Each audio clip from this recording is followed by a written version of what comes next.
Yeah, all good. Excellent, excellent. I've started recording, so you just Okay. launch right in as and when, really. How's it going? Other than the Skype issues. Everything's going good here. Excellent, excellent. In the midst of a bit of a heat wave in the UK at the moment, so we're Same not here. made for it. We're not made for it. The British, we're terrible. White British people are awful at like any extreme of temperature, any extreme, and heat in particular. Uh, well, we're kind of used to the heat here. It's like a swamp. It's just humidity. It's not even, by most people's standards, I imagine it's not even that hot. It's like 25 degrees, but for us, it's like, It's like us. I'm We dying. we don't deal with the cold well, so it's Oh, probably right. doesn't seem cold to It other people, but balances. we think we're freezing. It balances out, yeah. Oh, and happy Pride, by the way. Thank you. Yeah, it's been fun. It's been an interesting one actually in the UK because it's. I was speaking to a friend of mine, Gerard, who's another YouTuber. I've known him for a long, long time, and he pointed out that this is probably the most important Pride in the UK in our lifetimes, Yeah, uh, just because of its political significance. yeah, and things here in the States are. I just feel lucky that I work in a library system that still allows pride displays because the Yeah. county where I live, the Mhm. libraries do not allow pride displays anymore. Um, Really. but I work in a different county's library system, and Mhm. they still do. They sent out all these emails reminding us like how to handle it if someone comes in and complains about your pride display and Oh my God. That's really interesting because, like, we haven't, that it doesn't manifest here in the same way. We still have all of our pride displays. We still have, our book doors and our libraries with the pride displays and whatnot. That's still very much a thing. The issue, the negativity is focused almost exclusively on the trans community at the moment. That seems to be where they're zeroing in. It will spread to the entire queer community, of yeah. course, because that's what they do. That's what it's about. But at the moment, they are zero focused on our trans brothers and sisters, which is, Yeah, I mean it's the trans community here in the States is getting it the worst right now as well. But there is a concerted attack on any queer themed books as well. oh, interesting. No, we haven't yet had that. I'm sure it will manifest in some way, shape, or form. But it seems to be more about like, I know a library is a public institution, but more like our healthcare and our education system. That seems Yeah, to be where it's focused at the moment. Fortunately, there's this massive push. There is this really strange dichotomy in the UK at the moment. You've got this whole thing of it being Turf Island. You've got these very vocal, very high profile anti-trans people and movements, but they are at loggerheads with what seems to be the general sentiment of the nation. When you look at any of the polls, most people are more in favor of trans rights, queer rights, etc., etc. It just seems to be this very vocal minority who are really stirring things up and causing real harm, real issues. I think the biggest problem here is I feel like the majority of people personally in the States these days don't have a particular issue, Hmm. but it's also not a deal breaker with them if the Yeah, politicians they vote for have an issue. So right. while in polls they may say, no, I don't have a personal issue, they'll still vote for the politicians who are going to Mhm. come after us because Yeah, it's just abstract to them. Like they don't have an issue with of it, but course. they're not going to be put out if, we Of have the course, heart. that's the problem, isn't it? That's the problem for so many people. And this is true about queer experience across the board, isn't it? For so many people, it is abstract. It's not it's not even, it's not necessarily a real or tangible thing. It's something that happens to other people or around other people. And we may have discussed this before, but this can even be an issue when we're talking to and with ostensible allies. Yeah. It can be an issue where it's an issue of the week, or it's a pet project or something to that effect. And sometimes I certainly know I find it difficult to communicate. No, this is this is our lives. This is really significant. You can't, on the one hand, I mean, we have this a lot in the UK, particularly amongst certain class structures and strata. We have this thing, particularly like the upper middle. We have this thing where people will be like, oh, I totally support gay rights, trans rights. I have no truck with that, but I'm voting for this particular party who have these very vocal anti-trans and anti-queer people in there. And I'm like, well, I don't understand that cognitive dissonance. I don't understand how you can say on the one hand, oh, I totally support queer people. I have nothing to do with transphobia or homophobia, but I'm still voting for the Tories, or I'm still voting for, I mean, even Labour at the moment, who are ostensibly supposed to be our sort of left alternative. Not at the moment. Very much not. I mean, that's the case here. They'll, I'll say, well, how can you vote for those people? And they said, well, these political issues. And I'm like, gay rights is only a political issue to straight people. Yes. To us, it's our lives. So, like, if you don't start out with the very base of that you believe I'm entitled to equal rights and protections under the law, then I don't care what your stance is on tax reform. Exactly that. Exactly that. I mean, that is it, right? That is exactly it. And it's very hard. I mean, I have had these conversations with people who would describe themselves that they would be quite hurt and offended to be called homophobic or transphobic, but they don't understand that by their actions, that is what they are demonstrating. Whether they feel it or not, that is what they're demonstrating. It's a kind of sublimate. It's even more insidious in many ways than the open and hostile homophobia and transphobia, where people will just proclaim, oh no, I hate trans people. Oh no, I hate gay people. This is much more insidious, and in its own particular way, much more damaging, because it masquerades under this auspices of no, I'm not homophobic. No, I'm not transphobic. And I do find that it does happen in very particular strata of our society here in the UK. As I say, it's largely kind of like it's generational. It's like most of the time it's my parents' generation. It tends to be upper middle. It tends to be those who are reasonably well off.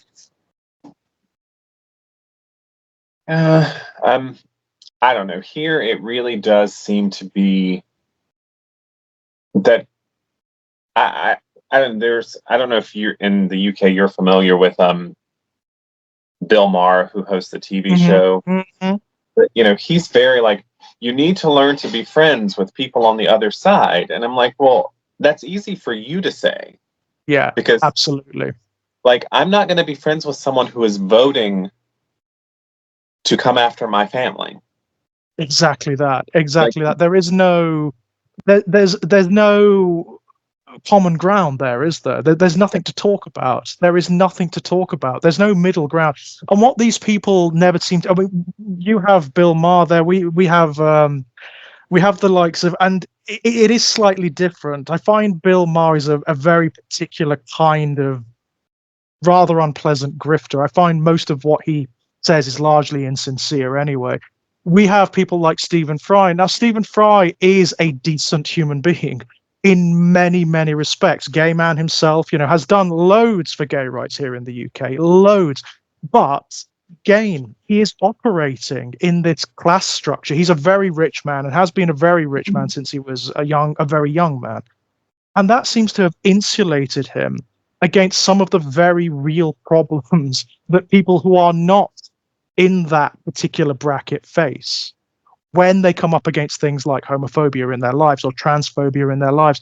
So he has this sort of reaching across the aisle attitude with regards to people like Jordan Peterson and the likes. And what I struggle with that is that he doesn't seem to understand you can't reach across the aisle with these people, because the minute you step forward, they step back, and then they step back again, and they step back again. They are not interested in any kind of what you consider to be a compromise or a reasonable conversation. What they want is to lead you over the spike pit. They see you coming a mile away. They're not interested in engaging in a sincere fashion. I mean, if you think my rights as a human are at all negotiable, then That's no, it. I don't have a common ground to sit down with you. And I mean, you have to meet me there before we go anywhere. And again, if you as a person don't have an issue with it, but you are perfectly willing to put people in office you know are going to try to roll back my rights, then you don't actually care about me. I mean, it's just Exactly. That's it's true.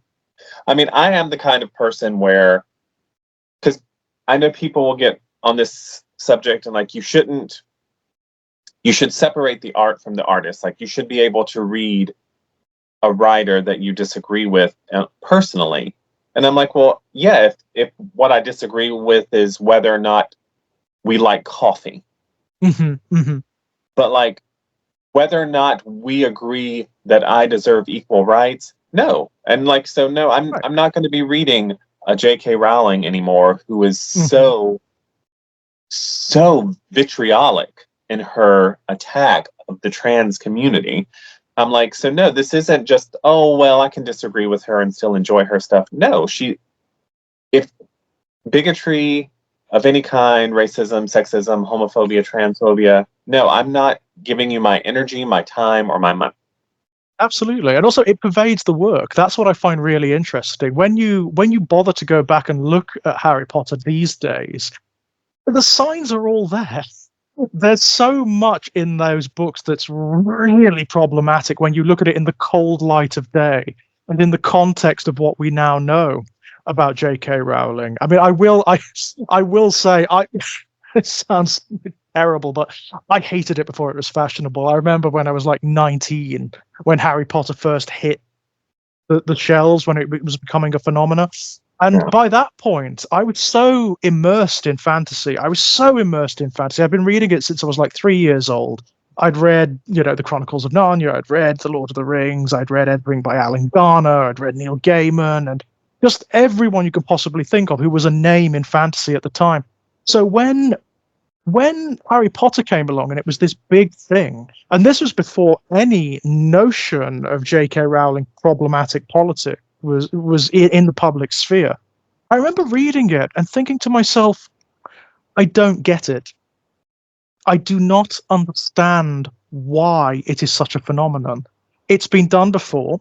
This whole notion of the wizard school, all of that, it has been done a million times before, particularly here in the UK. There are numerous children's authors from throughout the 80s and the 70s who wrote this exact concept and did it better, did it way, way better.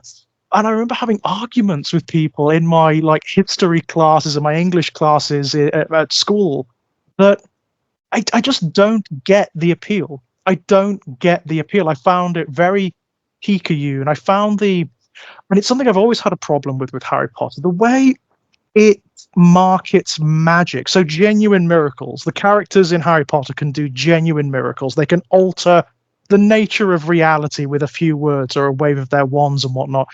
And it's marketed as the toys for public school children, toys for privileged kids. That's what it is. That's what magic is in the Harry Potter universe. It's toys for privileged kids. And you actually have that dichotomy between the wizarding world, where there are miracles, where there's magic, and the normal world, where there are all the normal, mundane problems of living. Now, one reasonably gifted child from Hogwarts could solve 99.9% of the problems that are happening in the non-wizarding world quite easily. Things like world hunger, for example, limited resources, economic problems, problems with climate could all be solved by a group of gifted kids from Hogwarts, let alone the entirety of the wizarding world. But that doesn't happen. That doesn't happen. Instead, you just have this very insular, very conservative status quo where the privileged kids are the privileged kids and they squat on this reservoir of miracles and use them as toys for themselves. It's very materialist. It's very centrist. It really does give you an idea of what Rowling's politics are. Because in Harry Potter, the whole thing is that the status quo is good. It doesn't matter that like kids can die in Hogwarts. As a matter of course, there are things in Hogwarts that can kill kids quite easily, and worse for that matter. There are monsters, there are curses, there's spells, there's all sorts of stuff wandering around, and that's normal.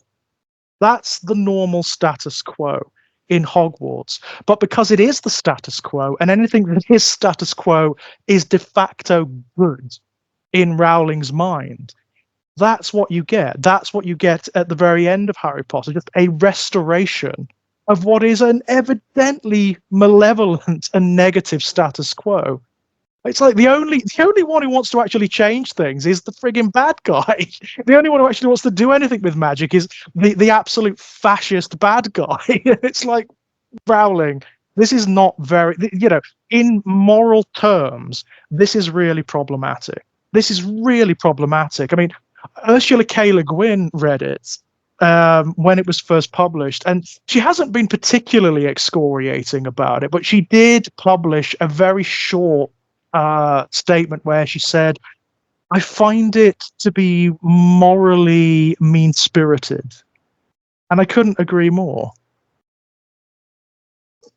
I mean, it's interesting because I come probably at it from a different angle than you, because I actually was a big fan. Oh, Not right, just of Harry, right. Yeah, not just of Harry Potter, but of the adult stuff that came after. Mhm. Right. So I was like a big fan, but I did not hesitate to just, I'm like, okay, well then I'm done. Yeah. Like once it really, because it was odd because she started out slow. hmm Like she made a couple of questionable retweets. Yes, yeah. And then suddenly she just let it out. Like she was like, I'm just gonna let it all out. And like at that point, Yeah. I'm like, well, then I'm done. I'm not giving you any more of my money. I'm not giving you any more of my time. I'm not reading any more of these books and then people will say, so you're missing out on the books. I'm like, there's a ton of great literature. There's so much better out there. I don't have to read those. Yeah. I don't have to read so a transphobic person's books. No, and honestly, in that milieu, that particular kind of fantasy, there's so much better out there. I mean, I mentioned Ursula K. Le Guin. There is the space between J.K. Rowling and Ursula K. Le Guin in terms of their capacities as authors, as writers, as imaginers is abyssal. It's several universes removed. Just on that basis of magic, for example, in the Earthsea books, there is a school of magic. There is a college of magic which young people go to who have a particular affinity for magic. But the way it's treated in Earthsea is so much more interesting and so much more profound. You do not have kids wandering around just sort of like doing magic shows and doing parlor tricks with their magic wands and whatnot. It doesn't work like that. The magic that's performed in Earthsea, the magic that is taught and learned, is so profound. It's linked to fundamental laws of that reality, and to work it is to change reality itself. So it restrains, and art and craft is taught, and I find that just so much more compelling and interesting and attractive than, as I said, it just being reduced to toys for public school children. Yeah. And it's interesting because I don't think people appreciate the width and depth and diversity of what's out there, that you don't have to.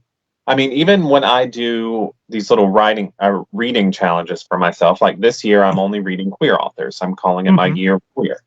And they're like, I've had people say like, oh, that's so limiting. And like, I only want to read stuff that looks interesting to me. And I'm like, well, yeah, I only want to read stuff that looks interesting to me. But there's so much diversity, even in just queer authors. There's every genre, every style, so I can find anything. You can find stuff that's not the same old stuff you see front facing at the bookstore all the time. Absolutely. And so, no, I'm not limiting myself. I'm not like, oh, I'm turning away great stuff. It's sort of like the people who get really up on the soapbox when we talk about having more diverse, table of contents and anthologies and stuff. And you always get them, don't you? Every single time. oh, it should only be about quality. I'm like, I agree. So what are you saying, that queer people, people of color, just don't write as high quality as, Hmm. cis het white people? Yeah, Because that's what you're seeing all the time. I'm like, so absolutely. there is just so much that you don't know is out there if you don't, because they're like, oh, I don't want to put in all that effort to read. I just want to grab something. I'm like, well, one, you don't have to put in that much effort. Especially these days, right? Just Yeah. go onto Kindle, go onto Amazon, and just Like, type in what you need or what you're looking for, right? so I'm like, there's just so much, and it's I think it enriches and enhances your reading experience, because you do discover there's all this stuff you didn't even know you could love, because you weren't being shown it by, mainstream publishing and the bookstore and, chain Mm. bookstores. Well, And this is so, it, right? This is it. You will, by its very nature, that kind of project will lead you into places you've never been before. You will find voices and authors and writers you have never heard of before, and operating in genres which you didn't realize they operated in. So, yeah, absolutely, it is not limiting in any yeah. way, shape, or form. It's an act of exploration, and it's not And like you're saying, "Oh, I'm never going to read like a straight cisgender author again." It's only yeah, for a year, right?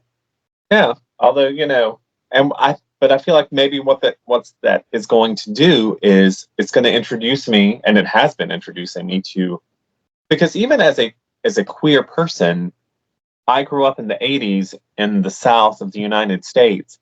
I got used to reading what was shown to me, which Yeah, was mostly cishet white men. And not saying that they're not super talented, but that became the habit. That's still absolutely. my Yeah. go to. So I'm educating myself on all the great queer literature that's out there. And I think after this year, I'm just going to naturally grab more queer authors than I was before, because now I'm aware of them. Well, Um, it is exactly it. Whenever you do get the calls from within genre fiction for, primarily queer authors, or for authors of color, or from different ethnic backgrounds or whatnot, and you get those people who say, "Oh no, it should only be about quality." What they don't seem to understand is the context of history. And yeah, history demonstrates, up until very recently, like the explosion in queer literature in genre fiction has only happened over the last, what, 10 years maximum? yeah. 10 years maximum. And it's And primarily still in the small press, I would argue. absolutely, primarily still in the small press. That is absolutely true. You very rarely see queer authors in genre fiction in the windows of, say, Waterstones or the bigger bookstores. It's very, very rare. We tend to be a bit ghettoized in those places to a very sort of template version, a prescribed version of what queer fiction is, which tends to be social tracts. Let's be honest. It tends to Yeah, be realist queer fiction, which absolutely fine. That exists and that is there. But there are also these voices too down here in the ghettos. And quite frankly, the writers I have read over the last 5 or 6 years, the queer science fiction and horror writers and fantasy writers are doing things I've never seen before yeah. in those genres. They're doing things with the subject matter I have never seen before. I mean, and that's why I always tell people, like, it's going to enrich your reading, because when people who had different life experiences and different perspectives and are from different places, they're going to take even a standard idea that maybe hasn't been done before, but maybe give it a twist you've never seen Mhm. before, because they're Absolutely. coming at it from a different angle.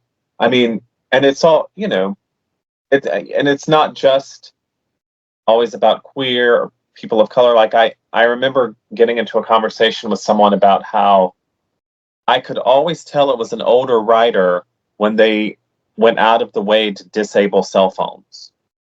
And because we're so used to that, and they're like, well, I mean, there are places where you can't get a signal. I'm like, yes, there are, but I feel like younger writers don't spend all that time because they grew up with them. Absolutely, yeah. So it's a part of, their life, so they're not thinking, how can I go back to a time when they weren't there, because they don't know that. No, So right. They're thinking, how can I incorporate that factor, right? How do I use the phones? How do I accommodate them? And that's why I feel like we should just be trying to read as much from as many diverse people as possible, because it's going to give us so many different perspectives on things and so much unique and bold fiction. Yeah, I totally agree. And that is certainly what I've been seeing, particularly in small press horror of late. There's so much out there. It's an embarrassment of riches. It Yeah. really is. The stuff that's being published and the amount of short story collections that I've read from queer writers that have done things I've never ever seen before in horror. And it's amazing to me. It's amazing. I remember when I first started reading, when I first came across a queer writer in speculative fiction, and that was probably Clive Barker, Yeah.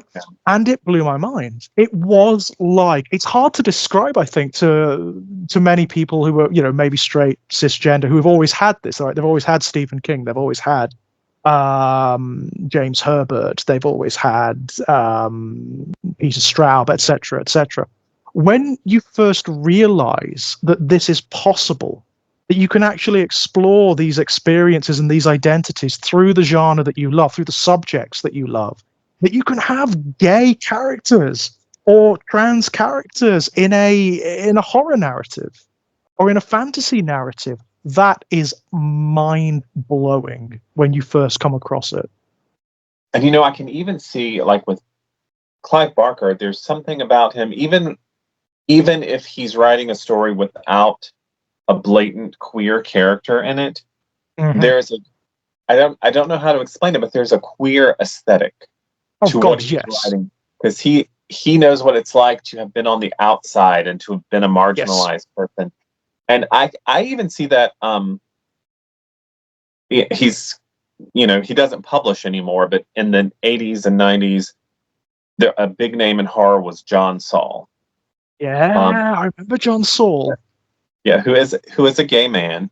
His books were very kind of formula horror novels, and I mean, he would admit that too. He totally developed a formula, and except for some books at the very end of his publishing career, he really never put queer characters in. But looking back at those books of his I read, what I was responding to was a sense of alienation and not fitting in and trying to find a community that would accept you. And so even though he wasn't writing about queer characters, in a way he was writing about the queer experience, but he was coding it in a way because back then you weren't going to get a major publisher horror novel out there with gay characters front and center. Certainly not with a gay protagonist. It just wasn't going to happen, right? It just even. I mean, I remember when Barker wrote Sacrament, and at that point he was the shit. He was the hottest thing in publishing, And even he, with all of his status, with all of his influence, with all of his bankable power, couldn't get that book published for a long, long time. He had to really scrape and fight to get that book published, because it was openly and brazenly not only about queer characters, but it was about the gay experience. It was about the identity and metaphysics of being a gay man specifically, and it just wasn't going to happen. But I mean, eventually he got there. Eventually he got there. But it's fascinating to me that it is still one of his books that is least referenced. Outside of discussions about gay horror fiction, it seems to be one of those that's largely forgotten. People remember Weaveworld, people remember Imagica, people remember the Damnation game, they remember Cabal, but they don't necessarily remember Sacrament, and that is a crying shame, because I think it's one of his best, and on a purely technical level. I think there are just people, not any judgment on them, but I think a lot of straight people, and even a lot of younger people, can't appreciate how much of a milestone that, like, I still remember when that book came out. I almost couldn't believe that a major publisher, I think it was HarperCollins here in the States, was at the time, was publishing a mainstream horror novel with a gay protagonist, and like, as you said, like Right. his being gay was integral to that story. So it was almost, I mean, I really couldn't believe it. And I've said before, that book was one of the things that helped me realize, because when I first started writing, I wasn't writing queer characters because I just didn't think you could do that in horror fiction. Likewise. But like that, and around the same time, I started reading Poppy Z. Brite. Yes. Those two things it's almost like it opened something in me that gave me permission to start making my work queer. Yes. But but like I said, it's still a work in progress. When I started publishing, God, back in 2005, I think it was, Mhm. I still ran up against publishers who they would say they didn't have a personal issue, but from a business standpoint, they would say, well, horror is the fan base is primarily straight males. They're not going to be Mhm. interested in this book you've written about a bunch of queer characters in a gay club during a Right. zombie apocalypse. Or, telling me just you should publish a bunch of books without gay characters first so they don't think of you as a gay writer. And Right. that stuff was still out there. I feel like in the small press, there has been such growth that hasn't, made its way up to the major New York publishers yet. But Not yet. in just my time in publishing, I've seen it become so much more open, and I do think it's making it much richer.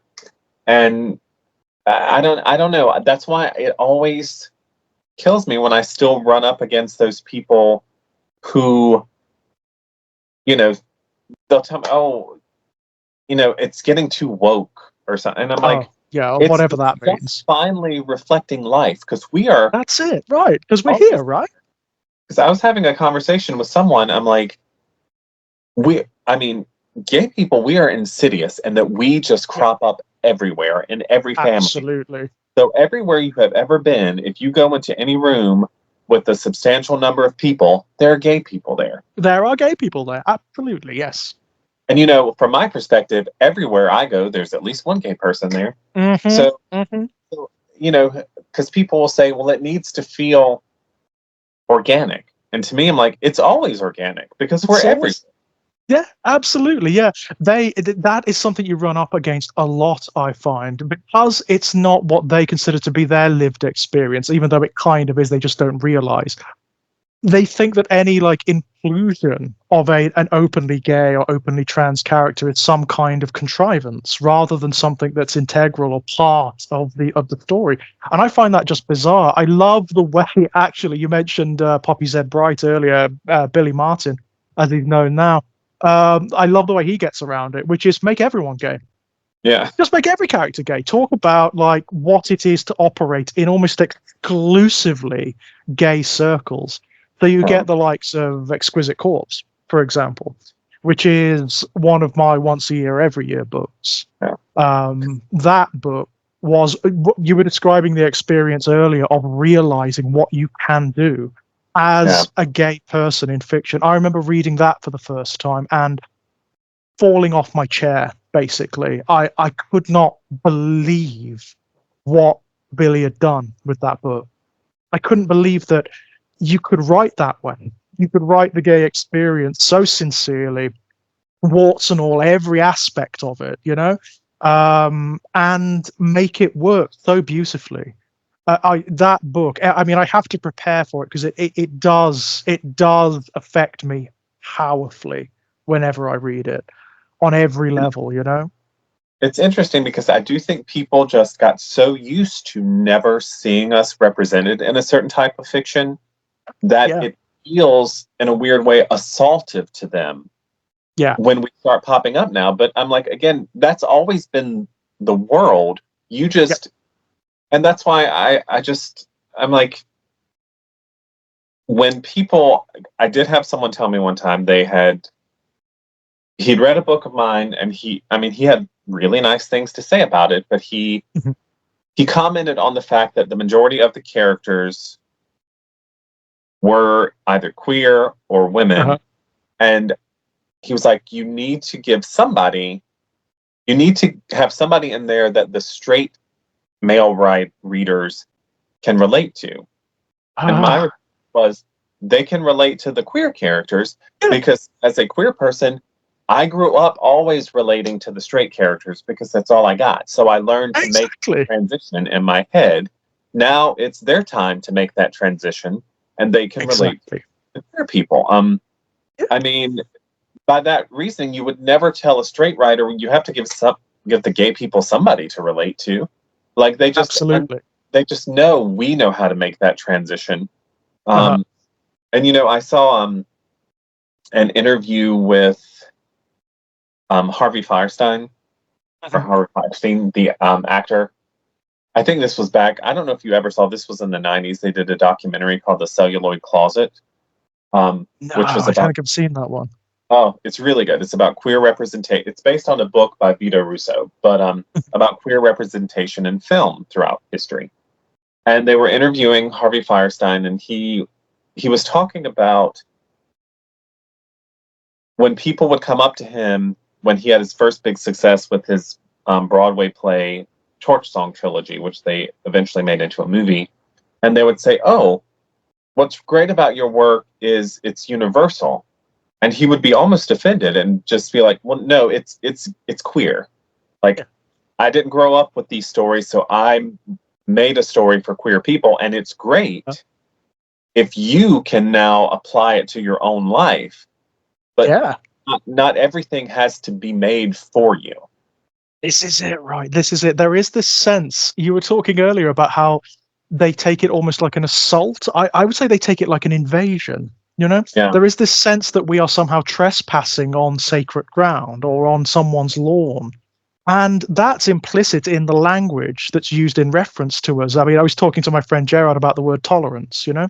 We often see that thrown around with regards to our status. Oh, there has to be tolerance. It's like, well, that seeds too much. The assumptions yeah. of the word tolerance seed way too much. We are not trespassers in these gardens. We have always been here. And we have always had as much space here and as much right to be here as everyone else. You don't own it. You don't get the assumption of ownership to grant tolerance. We're just here and that's it. Deal with it. Deal And with that, it. I mentioned earlier that in this country, in the United States, there is a concerted assault on queer literature. Mhm. They want it removed from libraries because they don't want children reading that stuff. And the thing is, it's because for a certain person, they don't. It's not that they don't want our books to exist. They don't want us to They exist, don't want us to exist. That's it. and they want to go back a time when they didn't have to be reminded, when we Hmm. were in the shadows and in the darkness, and they don't want their children to read books that tell them it's okay if you're different, because That's it. if they have if their children turn out to be queer, they want them to be ashamed, they want them Hmm. to hide, they want them to pretend, they want them to be tortured about it. They Yep. don't want them seeing reflections of people just living and enjoying their lives. And that's why I always say, I mean, the library was a salvation for me because I grew up Yeah. in a very poor family in a very rural southern town. I didn't have much view of the world. I mean, this was back before there was even internet or anything. Yeah, of So course. the books I found in the library showed me that there was a wider world, different kinds of people. There could be places where I would find acceptance.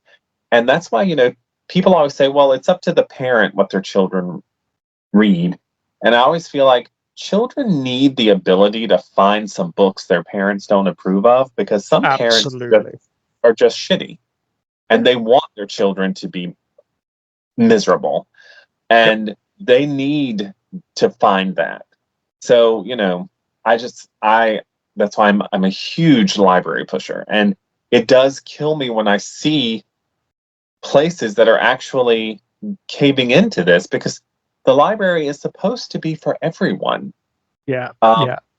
and so it kills me when I see that. And that's why I don't have a lot of patience for the people who seem cool, but still question, why does there have to be queer characters in this TV show or Mhm. this book series? Or I'm like, why not? Like, what? Why not? Right. Absolutely, why not? And it's really interesting, isn't it, that you often, like you said, you don't get that question about certain other demographics. It does seem to be focused down upon minorities, primarily queer people, trans people, etc., etc. That's what brings this question up, and it's always euphemistic. That's what I really despise about that particular question. Why does this show or this book have these kinds of characters? They're not really asking the question. They're not really saying that. It's euphemistic. What they're saying actually is, I don't want this show to have those characters in it. It's in its own peculiar way, it's a kind of infantile temper tantrum. It's a way of saying we are so used to this media talking exclusively to us, appealing directly to us, that we can't stand it when it expands its remit just a little bit, when it just gives that little bit. And it's like a temper tantrum. It's like an infantile, entitled temper tantrum. It's like spoiled children realizing the sandpit doesn't belong to them. It's public. Everyone can go in the sandpit. You know, everyone has space in the sandpit. Doesn't belong to you anymore, I'm afraid. Never did. And it's interesting because I've had people say, well, I mean, you don't want to be known as a queer writer or a gay writer. And I'm like, It's what you no, are. It's what I you grew, are. I grew up never seeing myself reflected. So I was desperately seeking out queer writers Hmm. when it wasn't easy. Again, because I'm old, I grew up before the internet. I can remember I used to go to the library, and because I grew up in such a small southern town, we didn't have much in the way of queer literature in the library. Even in the library, right? Of course. So I would go, and I used to go there and I would read the New York Times book review. And I found in the back an ad for a 1-800 number where you could order books through the mail. Oh, Like, you wow. would call them, ask them if they had certain titles. If they did, you would mail them a check, Uh-huh. and then they would mail you the books. And that's how I first started getting queer literature. Like, I really had to seek it out. Yeah, And and make so, an effort, right? yeah, so like, I absolutely want to be known as a queer writer, so that I want people to know, you're going to get, if you need that, you're going to Yeah. get that from me. It's And integral, isn't it? It's integral. It doesn't matter if you don't, even if circumstances were different and you didn't want to be known as a queer writer, you are. You yeah, are. It's innate. It's part of who you are. Even if you make every effort not to bring that out in your fiction, it's going to come out in some way, shape, or form. I mean, you spoke about Barker earlier and his earlier work, how a lot of it doesn't actually have overtly queer characters in it, and it doesn't. But the fiction is so queer. I look at Weave World, and it's one of the queerest books I've ever read. But most of the relationships are kind of heteronormative. yeah. They're weird, but they're kind of heteronormative, you know? So I don't know. I've seen so much progress in my lifetime. I Hmm. mean, when I was even in college, I never would have, if you had asked me, I would have said, absolutely, gay marriage will not happen in my lifetime, Yeah, yeah. in the United States. I never would have imagined it. And, the thing that, as a storyteller, I find so powerful is I feel like so much of the progress we made came from entertainment. Oh, Because once we yes. started seeing Will and Grace and Yeah, the couple on Modern Family, like, once those people were in their homes and humanized in a way, yeah. it started changing people's perspectives. Even starting back, I remember vividly, because I was in college, when Ellen came out on her sitcom. Yeah. And sort of like with Sacrament, I was in disbelief that there was Yeah. a queer main character who was talking about it every week. Hmm. And that one didn't go over so well as the Will and Grace did, but it was the beginning of that, and I do think that helped, and that's why I think they love to target entertainment now, books and Yes. TV and movies, because they understand that helped make this more accepted in society. And Well, it's the way we found ourselves a lot of the time, isn't it? Because I mean, I grew up in the 80s and the 90s as a kid and a teenager, and even then, there was nothing really in any kind of mainstream media that was representative of any kind of queer experience. And when there was, it was always ghettoized. You know, it was always in some very, it was very poorly distributed. It was very hard to find. But we had Queer as Folk in the mid to late 90s, and that was the point. That was such a turning point in UK media. It changed so much. It was so powerful because for the first time you were having not just a show that had primarily gay characters in it, but it was so sincerely about the gay experience on every level, warts and all. Every aspect of being gay was up there on the screen. And like you said, it was bringing it into people's homes. They were seeing for the first time, for a lot of people, what it actually was like to be gay.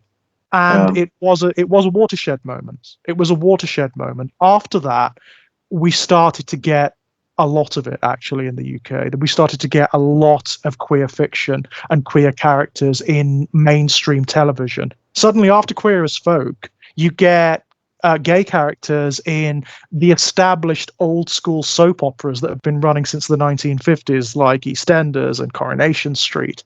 It starts to happen. it's funny because Americans, we steal everything. We eventually stole and did our own Queer as Folk.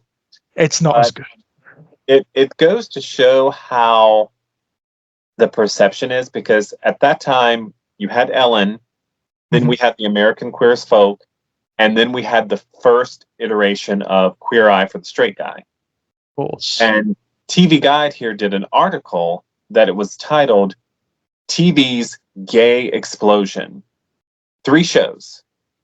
Three shows out of 3 shows. shows. But it was an explosion because people weren't used to seeing them, so it felt suddenly like, oh my God, they're just everywhere. Yeah, And yeah. And, it is interesting because I would look for anything that I could read in my mind as queer.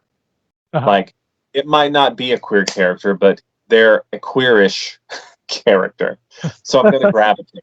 Because, I mean, people do need to see themselves reflected in the stories that they are taking in. And that's why I do think I like to read a lot of queer YA sometimes, because that didn't exist when I was coming up. And I'm just kind of amazed by it, and I love it, and I love that queer people coming up now do get it. And again, that's exactly the thing they want to take away from them. They don't want them, because they'll always say, because I've seen it in the libraries in my area, they're wording it to say they don't want anything for young people in the library that's going to promote sex. That's what they always say, isn't it? That's what they always say. They reduce us to that function. Because they will then attack a book that just has 2 fathers in it. Yeah, they call it pornography, don't they? They actually use the word pornography, yeah. They'll say that's about sex in a way they don't seem to think a mother and a father is about sex. Yep. And so it's very frustrating. And like I said, I'm so happy that I work in a library where we still get to have, we have all these rules about where we can put the pride display in. Yeah. But it's just mind-boggling that in this day and age, and again, I feel like the tide is turning, and that the majority of people don't really have a problem with it, but they're still willing to vote for these politicians Yeah. who are going to come after it, and then they're just going to let that slide because it's not really that important to them. Yeah, within their particular lives and their set of problems and whatnot. Yeah, absolutely. And there is definitely a similar thing here in the UK, because I mean, obviously the wedge issue, one of the big cultural issues, is with regards to trans rights here in the UK. What I do like, though, is that people aren't having it very much here. They tried to use trans people as kind of like a political football in the run up to the election, and I'm very pleased to see that most people have said no, we're not having that. You know, there is this incredible pragmatism, it seems, amongst a lot of the British voting public, where they are like, no, trans people can do what they like. They're not the ones. What you often see is like, it's not trans people who have doubled our electricity bills over the last so many years. You know, it's not trans people who are responsible for dumping sewage in our rivers. It's not trans people who have caused the collapse of our railway systems, or it's not trans people who've gone out and dug the potholes in our roads. It's it, you know. So we're not allowing you to do that. We're not allowing you to divert attention away from the evils that you lot have committed. It's very interesting. It's a very interesting status quo. And, you know, sadly, here in the States, I do feel the campaign against trans people is gaining more traction, because there's even, I mean, it's not a large contingent, but there are even gay people who kind of get on board with that. Yeah, same here. Unfortunately, I've lost friends over it. I will say, some good friends. You know, I have lost friends over it, because I cannot. It's something I won't countenance. It's something I will not countenance. And from gay people, I think it's particularly hideous. I mean, we should know better. It's as simple as that. We should know better, especially since the rhetoric that the transphobic crowd use it's almost word for word the exact same arguments and whatnot that were being used in the 1980s and early 90s against us. You can literally, in some instances, take out the word trans and just transpose gay into it, and it's exactly the same arguments, you know, that you would find in the right-wing tabloids here in the UK during the 1980s. That they can't see that boggles my mind. And also the accommodationist element of it, I can't stand. I cannot stand it. There is this sense of, oh, I'm one of the good queers, you know. Oh, look at me, masters. There is a surf-minded element to it, isn't there? There is this tacit admission that, oh yes, we are inferior to our straight counterpart, but look, we're acting like you. We're like you. We are not like these filthy queers over here, you know, who are doing this and doing that. And it's not going to help them. Yeah. That's what I find amazing. You know, we've seen that too. My husband and I went to it was a talk. It was someone he had published a book. I can't remember his name or the book. This was years ago now, but it was about being a gay Christian. And when we went to his talk, so I mean, I will admit, I mean, you know, I'm a garden variety atheist, so sometimes gay Christians baffle me, because I'm like, well, okay, but his whole talk seemed to center around, he was gay, but he was a good gay. Like you were saying, he wasn't one of those dirty gays. Yeah. And I'm like, I don't know. One, you know, my husband and I are in a monogamous relationship. We, you know, before that we were not, and we were still fine. We were still, I mean, you know, you don't have to do it any particular one way. You don't have to prove that you're a good one to get, like, it should just be, it doesn't matter. You have absolutely everybody, and what it always means, you know, when they talk about being the good ones, when we are the okay gays, when we're the safe gays, what they actually mean is we're trying to ape sort of heteronormative tradition. We're trying to act like you, even if you look at things like, for example, statistics on adultery, certainly here in the UK, well over 80% of most straight couples have had an affair at some point in their relationship. So even straight couples don't live up to that particular prescription, you know? Like you say, it shouldn't be one which way. There should be not one particular shape that relationships take.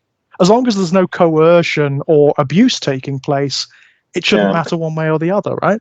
And the ones that hate us, they don't care. They don't care if you think you're one of it. You know, I still, you know, I mentioned it before. I remember when Ellen came out on her sitcom. The Ellen sitcom could not have been more innocuous. Right. But once she came out, they started putting parental advisory warnings on the show.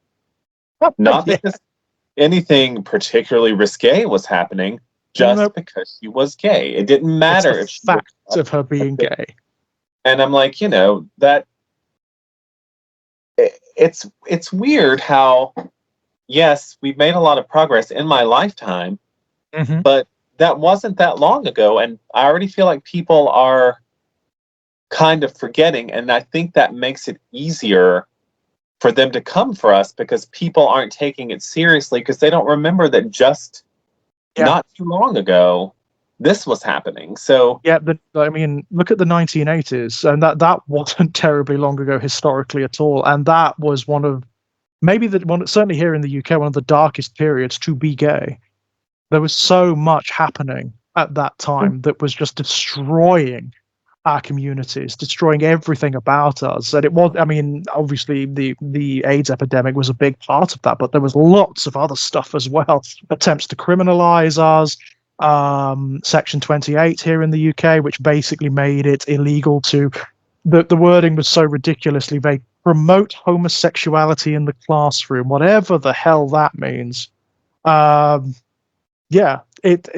you are right that the memory seems to be very short, like the historical memory seems to be very short. And I think part of the problem is we need more established queer history. We need to have it written down somewhere, or we need to have more contact with older gay and queer people who know about this stuff and can tell. That's how I learned. Because, of course, I mean, the internet kind of came in towards the end of my teenage years. I was 19 when we first got the internet. But by that point, I'd already met a fair few older gay men. And that's where I learned. And it also through fiction and through art and through films. You know, it was by reading people like Clive Barker that I learned what had actually happened in the 1980s, that it was a form of apocalypse for our communities. It was so. I remember speaking to an older gay guy who lived through, and one of the fortunate ones. He lived through the AIDS epidemic, and he described to me every day there were funerals, every day, and he was saying, like, what you would have to do is you would have to determine whose funeral you wanted to be at, because there would be multiple funerals happening at the same time. So which one can I get to? Which one is more important? That's the calculation you'd have to make in your head. And then you'd go home and you'd open your phone book and you'd be crossing names and addresses off. And, you know, I've said this a lot. I once did a workshop on how to create authentic queer characters. And one of the things you need to know about some of us gay men of a certain age is that we remember when we were just dying by the droves, and the majority of people didn't care. They didn't give a shit. Yeah, they did not give a shit, or were blatantly celebrating it. Yep. So that's gonna stay with you. Like, I'm never going to forget when, and you know, you can't say, because some people will say, well, that's ancient history. We're still here. We're still around. Who lived through that are still here. How can it be ancient history? Yes, we've made a lot of progress, but it's not going to change all the hearts out there that were filled with hate. They're still out there. Oh yeah. Here in the UK, we had Dennis Nilsen, the gay serial killer, who was operating in the queer scene in London. And when the witnesses, the gay witnesses went to his trial, the crowds were jeering and attacking the witnesses, not Nilsson. Um, You know? you know, I went to, I've talked about this before too, but I remember being in a class in high school, a sociology class, and the teacher saying that he didn't understand why they were trying to cure AIDS when it was killing all the gay people. In a school, right? Oh And my back God. then, that was perfectly fine to say. Perfectly Like, acceptable. there would have been, it's not, somebody now might say, why didn't you report? Nothing would have happened to him. That Nothing would wasn't, have happened. It was standard and discourse, right? even the young queer people don't always know our history. Like when I was coming up, I was hungry for our history. I was always trying to read about Stonewall, and I read And the Band Plays On, but like I remember I was working with a young queer man, and I have one tattoo. It's the upside down pink triangle, Mhm.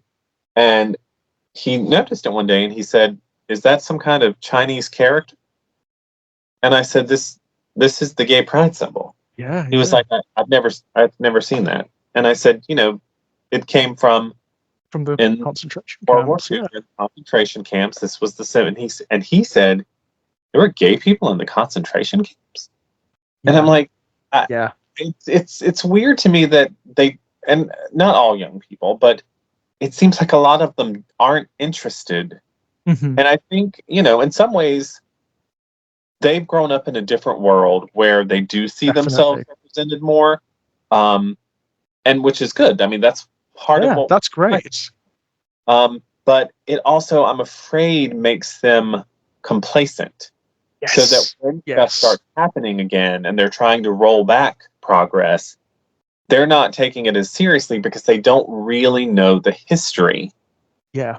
And how Um, recent it was. They don't understand how recent it was. It's only a generation back, It's not very far at all that yeah, this stuff was status quo. Even when I was a kid, gay was the worst thing you could be called at school. If yeah, you were tarnished as gay, that was it. You were screwed. You were screwed. It yeah, was the worst slur imaginable. And it was only towards the very, very tail end, when I was like 18, that started to change. But even then, you would be very wary about being openly gay yeah, or queer in any particular way at high school. yeah. Because that is one thing that is kind of amazing to me is there are so many more young people who are out because when I Yeah, was coming up, that was unheard of. And unheard of. It just didn't happen. I see people, they talk about, oh, what's happened that there's suddenly so many more gay people than there used to be. They're not. We're just It's more not. open. Yeah, we're We just used allowed to to live, right? be, so it is, It is and amazing. I mean, I do marvel at that. Being able to be like openly queer in a classroom, in a school environment, and it just being a thing. It yeah, just being a thing. I have so many straight friends, who have sons and daughters now who are queer, and it's just like one. It's just, oh, really? Cool. Okay, we'll deal with this as and how we can. It's not a thing anymore. It's really not a thing, and that's wonderful. That is absolutely wonderful. But there is this strange blind spot when it comes to queer history, and I think part of it is, as you say, it is the fact that we have young queer people growing up in more comfortable circumstances now, where they see themselves represented in a status quo where they can't really get a grasp on what it would be like, or the notion that it could happen, that they could be oppressed because of this factor of their existence, that they could be stymied in some particular way because of this factor of their existence. yeah. And And part of that is also due to the fact that that part of our history has largely been ignored. It's not, even now, I don't think it's taught in like history classes here in the UK. I don't think when they study things like the Holocaust, for example, even now, I don't mhm. think they talk about the fact that there were gay people in the camps, that queer people were also targeted by the Nazis. I don't think they talk about that. And I certainly didn't, like, I learned that in my own personal education. Um, Likewise. when I was young, I just wanted to know what the community had been through, what had got us to where we were, and and it's just, and I feel like, as you said, I feel like Pride this year is so important because there is, and I think it's a direct response to the progress we've made. There are more concerted attacks on the queer community, a lot on Mhm. the trans community, and I think, the gay people who don't understand that they're not going to just stop with trans. But they recognize trans people are the most vulnerable part of our Yep, community right now. But that's it. that's just their way to get the foot in the door. That's So exactly. It's the wedge we issue. It's the wedge we issue. need to be together to really be pushing back on this, and that's why I'm always, there is such an attack on books in my area, and even the allies I don't feel get as incensed about it as I feel like they should, because I'm like, this is just the start, Yeah, and that we need to really be on this and yeah. be pushing back against this, because it's just the beginning for them. It is just the beginning. The more you seed, the more they'll take steps forward. The more they will trample over everything. They will go for whatever they can. Absolutely, that's the case. And you are right that they are targeting the trans community because they're small, because they're vulnerable, because there is a degree of social approbation for targeting the trans community, thanks to people like J.K. Rowling and whatnot. Um, and we need to be in lockstep. We need to be stopping it. We need to be standing against that on every platform at every juncture. We cannot cede a step to these people. Because I mean, you alluded to it. They're going to try everything. I know. They really tried hard. I don't know if it was like this in the UK and the US. They really tried hard for a while with the bathroom stuff when it came to trans people, Mm-hmm. but they didn't. They never quite got the traction with that I think they wanted. So they just kept going around, like, testing the walls Mm-hmm. until they found a weak point, and I think because so many more young people are feeling comfortable coming out as queer, or that they think they might be trans, that's where they're like, oh, they're attacking the young people, they're convincing Yeah, them. And it's just gone back to that whole recruiting thing that used to be, the way they attacked us. yeah.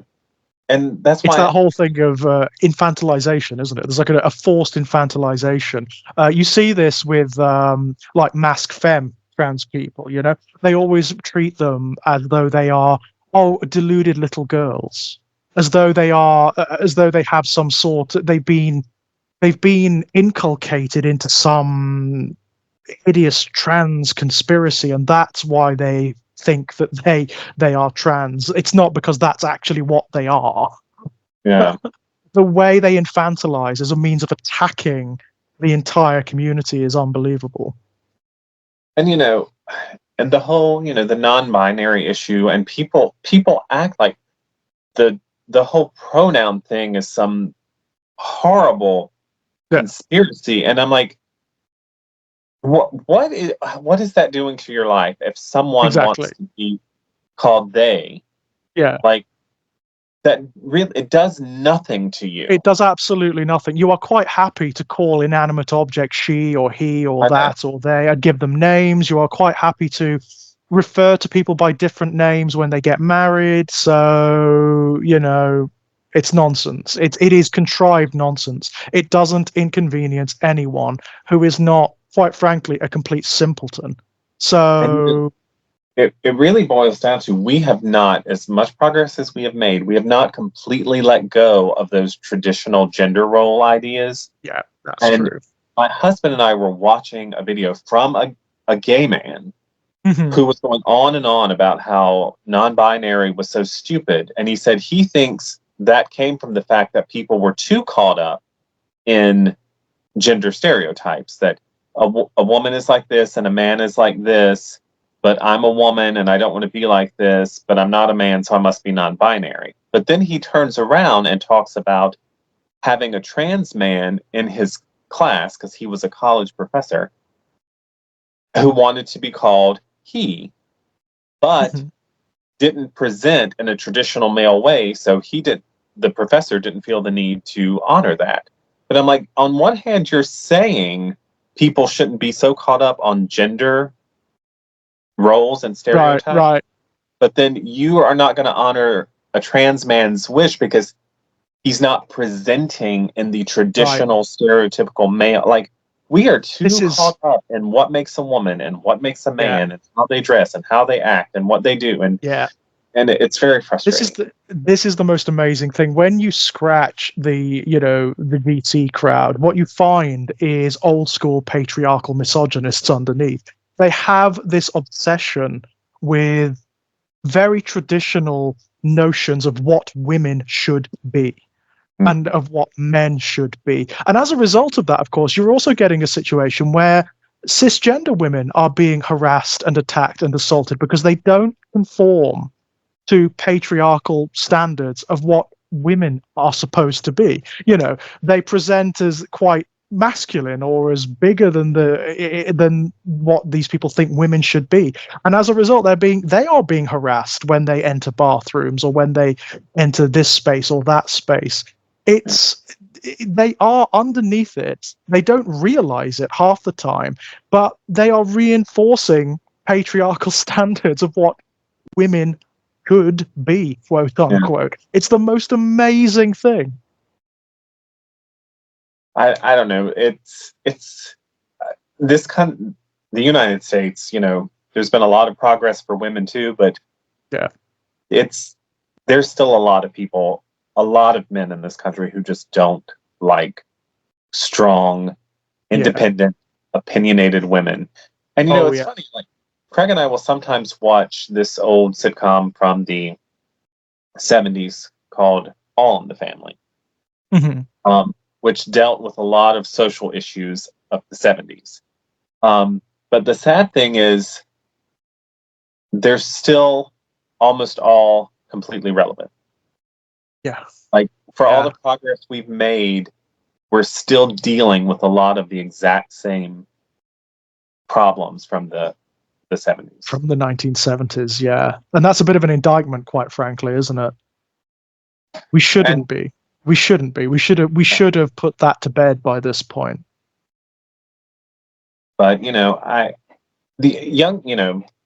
despite my frustration with some of the young people who just don't have any interest in our history, it does give me hope to see not just young queer people, but I see a lot of young cis het people who do just kind of like, they're just in school with queer people, and there's like, okay, well, there's just queer people in school as well.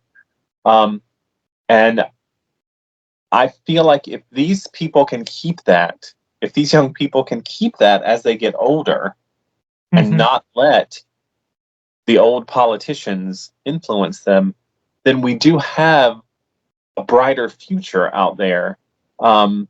Because, that's why I always say it is so important for queer representation in fiction for younger people. One, because young queer people need to see themselves represented, but also young cis het people need to see that they share the world with people who aren't like them. Exactly. Fiction is the best way to do it. Fiction is such a great way to do it, right? Because it's a virtual arena where they can explore what it is actually like to be queer. They can actually see what it's like from the perspective of someone who is queer, and that's just magical. That is a magical thing, because when I was a kid and a teenager, people wouldn't have known. They just would not have had the least clue of what the gay experience or the queer experience was like, unless they were gay or queer in some way. No, it's incredible. But you are right. The genie's not going back in the bottle. I don't think. Not without some hideous descent into absolute fascism. The genie's not going back in the bottle. We've had a taste of it now. Young people know now that they have these rights and these freedoms to explore their identities, to explore who they are, and to express themselves as and how they wish. And I don't know how you do it. This is the funny thing about those who cast themselves as our enemies. Clive Barker made this point in Sacrament. They can't win. They can never win. They can even achieve all of their aims on their own terms. So let's assume the very worst scenario where they manage to wipe out every queer person on the planet. There will still be queer little babies in their mother's wombs, proto-queer children who haven't quite grown into their identities yet. And within a generation, we're back. We're back. You can't fight us without fighting humanity. And that's because I said it jokingly before, but also not jokingly. Like, we're insidious. We pop up in every family. Yeah. Like, trust me, nobody expected a little queer kid in my family, my rough, redneck, white trash family. I was a complete not. It was like I just got from outer space, got set down in this thing, and I just popped up. And Likewise, mining family, working class, Midlands of the UK. It's not the arena you'd expect, But here we are. Here we are. So, and it's not going to go away. And you can try to ban as many books as you want. Mm-hmm. We're just because I don't think at this point there are probably some that are left who actually think, oh, my kid read these books with queer characters and now he thinks he's queer. But I feel like most people, even though they won't admit it, understand you're just born that way. But they want, if their child is born that way, they want them to be ashamed of it and keep it hidden. Absolutely. Have you ever spoken to any of the log cabin Republicans, Mark? I mean, I grew up with some, but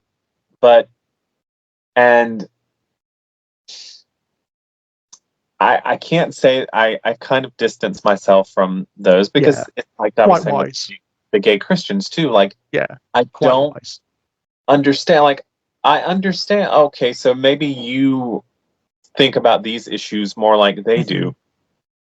How can that be more important than what they're doing to your community?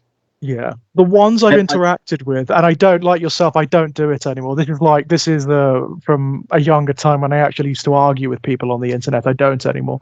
But I do remember talking to a couple of log cabin Republicans in my 20s, and I couldn't quite believe they existed or that they were sincere.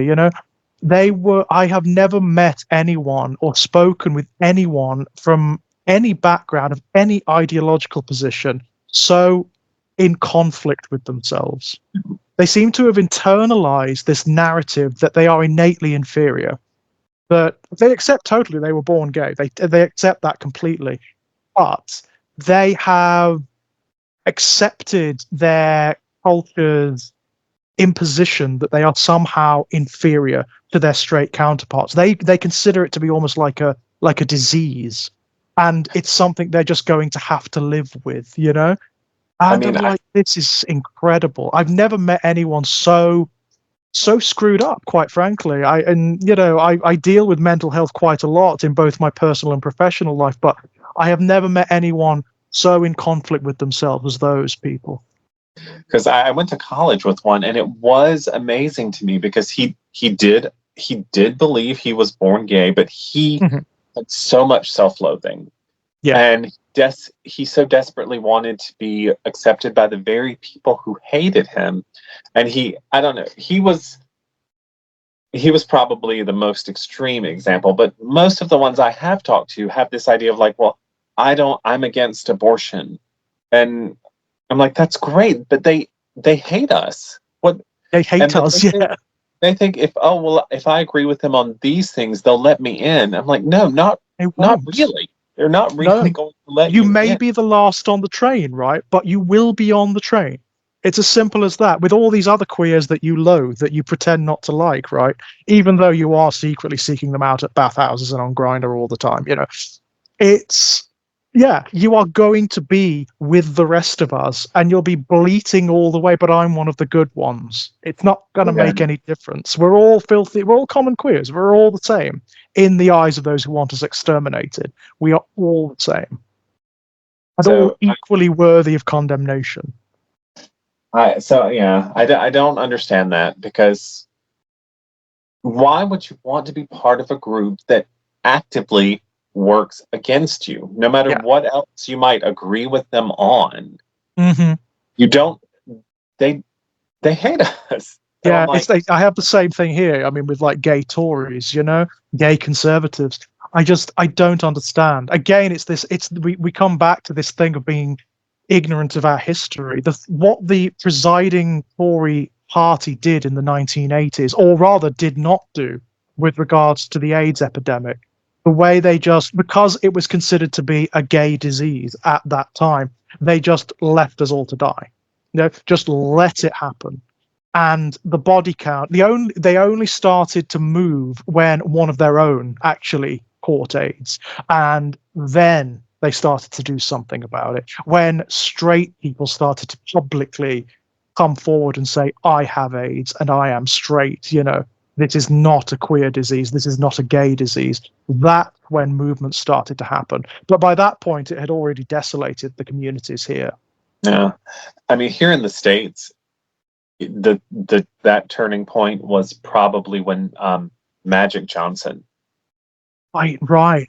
It's because before that, nobody cared, but suddenly a prominent heterosexual figure that so many straight people idolized had it, Right. and that's when it really started to get serious attention. Other than that's just what's killing all those queers over there. Yeah. That's the price of their impropriety and immorality, right? That seemed to be a lot of the narrative. Even when it wasn't put into words, that was the subtext. But no. But no, you are right. This pride it's been really interesting thus far. It really has been fascinating. So important. And it's been massive here. I mean, I live just outside of Birmingham in the Midlands, which is the second largest city in the UK. And in Birmingham, it's huge. It's huge. It takes. There is a gay district in Birmingham, and it's wonderful there. But it basically expands to encompass much of the city and fills the streets. It is so much fun, but also very, very important this year. Yeah, I mean, it's a party, but it's a party with some serious implications to it. It's a protest, yeah. It's a party and protest simultaneously. Well, Mark, thank you so much. That was brilliant. That was so much fun. Before we go, is there anything you'd like to pimp out? Well, I always have stuff out. I have a novella coming out pretty soon, from Lichen Valley Press, called Social Media Life. That should be out probably in a month or so. But I have lots of stuff on. Just look me up on Amazon. Excellent. Well, if you'd like to send me some links to stuff, I will put those in the video description below. Okay. As for myself, excellent. As for myself, guys, you can find me knocking about here on Exaggerated Elegy. There are lots of chats like this happening at the moment. There are also video game let's plays and basically whatever I feel like doing. If you want to read any of my published fiction, if you go to strangeplaygrounds.com, you'll find links to all of my short story collections. Or like Mark, if you go on to Amazon, type in George Daniel Lee, you'll find my Amazon author page. If you go to Arrow Films at the moment, you will find the new Hellraiser UHD and Blu-ray set, The Quartet of Torment. And myself and our mutual colleague, Kit Power, we feature on the Hellbound disc. We're actually on a featurette that we filmed called Hell is What They Wanted. It's an hour and 48-minute chat about Hellraiser and Clive Barker and queer fiction and horror. Loads of fun. We're so incredibly proud of that. And I think that's it for me. Once again, Mark, thank you so much. It's always a pleasure. Thank you very much for having me. I always love talking to you. Always, man. Thank you so much. And thank you for listening, guys. Until next time. Bye-bye. Bye-bye.